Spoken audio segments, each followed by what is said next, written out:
নম্বর আমি যে আয়াত করেছি বুঝলেন কি করলাম রহমান যে মানুষ তার আত্মাকে পবিত্র করলো সে সফল কাম, আর যে অপবিত্র করলো সে বিফল।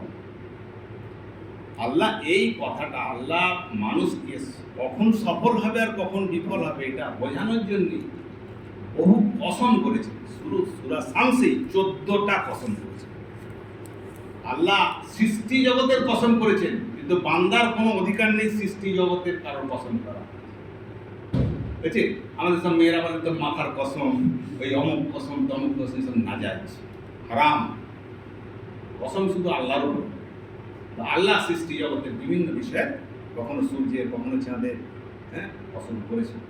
সূরা শামসে আল্লাহ 14টা কসম করে বলছেন মানুষকে এই তাগিদ দেওয়ার জন্য যে দেখো বান্দা তোমরা সফল কাম হবে কিভাবে আর কি করে তোমরা বিফল হবে। বলছে যে কোনো গুনার দুটো দিক আছে, একটা হচ্ছে গুনার মজা আর দুই হচ্ছে গুনার সাজা। গুনার মজা আর গুনার সাজা। যত জীব জানোয়ার আছে দেখবে তারা গুনার মজা বোঝে কিন্তু সাজা জানে না। যত জীব জানোয়ার আপাতভাবে তারা গুনাহ করে, সেই গুনার মজা তারা বোঝে কিন্তু গুনার যে সাজা তা তারা জানে না। তাদের জাহান্নাম নেই, তাদের জাহান্নাম নেই। ফেরেশতারা তারা গুনার সাজা জানে, গুনার সাজা জানে, কিন্তু গুনার মজা আস্বাদ করার ক্ষমতা আল্লাহ তাদের দেয়নি। আছে ফেরেশতারা গুনাহ করে নাকি? যে ফেরেশতাকে আল্লাহ যে কাজে নিয়োগ করে রেখেছে সে ছাড়া সব কিছু জানে, তাই না? ফেরেশতারা গুনাহ করে, গুনাহ করার এখতিয়ার তাদের নেই। গুনার মজা তারা, ওই জন্য তারা নেকি করলেও জান্নাত তাদের জন্য নয়। একমাত্র সৃষ্টির সেরা সৃষ্টি মানুষ গুনার মজাও বোঝে আর সাজাও জানে। এই জন্যই তাদের বেশ সমস্ত সৃষ্টির উপর তাদের মর্যাদা আল্লাহ দিয়েছেন।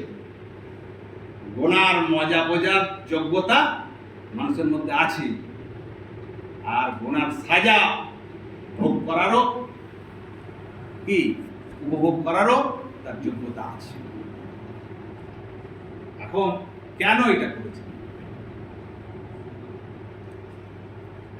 এই জন্যে যে তার পরীক্ষা করা হবে।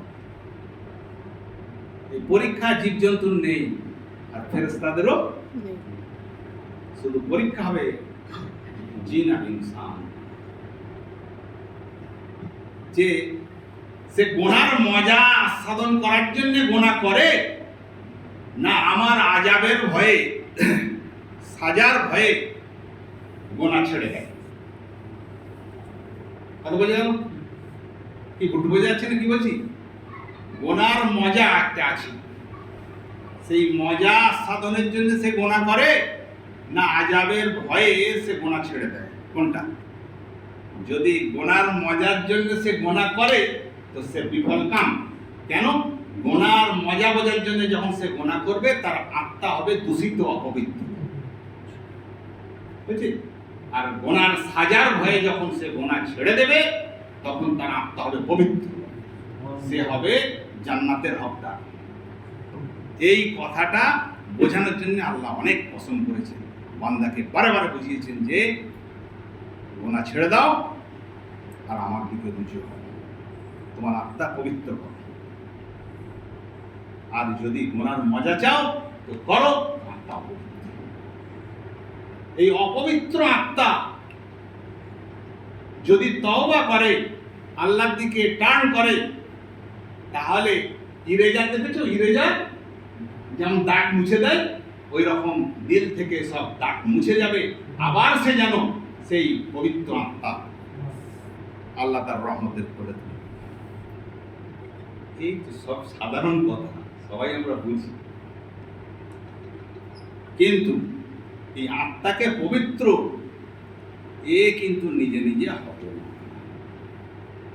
কিন্তু নিজে নিজে হবে না। এর একটাই দি মেডিসিন কি? আল্লাহ স্বয়ং কোরআনে ঘোষণা করেছেন। কি করেছেন? অকুনু মা সাদিকিন, অকপট খোদা প্রেমীদের সংসর্গে। এই আয়াত আল্লাহ কোরআনে দিয়ে আসলে এটা ওয়াদা দিল বিশ্ব মানবের কাছে, কিয়ামত পর্যন্ত এই রকম অকপট খোদা প্রেমী আমি দুনিয়াতে রাখবো। কোরআন তো শাশ্বত, কিয়ামত পর্যন্ত থাকবে, তো তাহলে তার এই আয়াতটাও থাকবে। এই আয়াতটার দ্বারা তাহলে আল্লাহ ওয়াদা করলো যে কিয়ামত পর্যন্ত আমি দুনিয়াতে আমার অকপট খোদা প্রেমী আমি রেখে দেবো, আমার প্রিয় পাত্র রেখে দেবো। তাদের এইরকম কোনো না কোনো মানুষের সংসদে তোমরা থাকবে, তাহলে তোমাদের আত্মা পবিত্র হবে, তোমরা সফল কাম হবে। ওর আগের আয়াত কি? ইয়া আইয়ুহাল্লাযীনা তাকুল্লাহা ওয়া কুনু মা'আস, মানে এমন ভাবে তোমরা মানুষ হও, খোদাকে ভয় করো, কি জানো? ওই অকপট খোদা প্রেমীদের সংসর্গে থেকে হবে। তুমি অকপট হবে কি করে? তুমি আল্লাহকে ভয় করবে কিভাবে? ওই তাদের সহবতে থাকলে তোমার দিলের হালত চেঞ্জ হয়ে যাবে, তোমার দিলের হালত পবিত্র হয়ে যাবে। গুনার ইচ্ছা জাগবে না, গুনার ইচ্ছা জাগলেও কন্ট্রোল করতে পারবে, আর তুমি সফল হবে। কিয়ামত পর্যন্ত এই মানুষ আল্লাহ রাখবেন, দুনিয়াতে আছে। একবার লা ইলাহা ইল্লাল্লাহ বলার কি ফজিলত! আল্লাহ বলছে যতদিন পর্যন্ত দুনিয়াতে এই লা ইলাহা ইল্লাল্লাহ বলার লোক থাকবে ততদিন আমি কি করব না, কিয়ামত হবে না।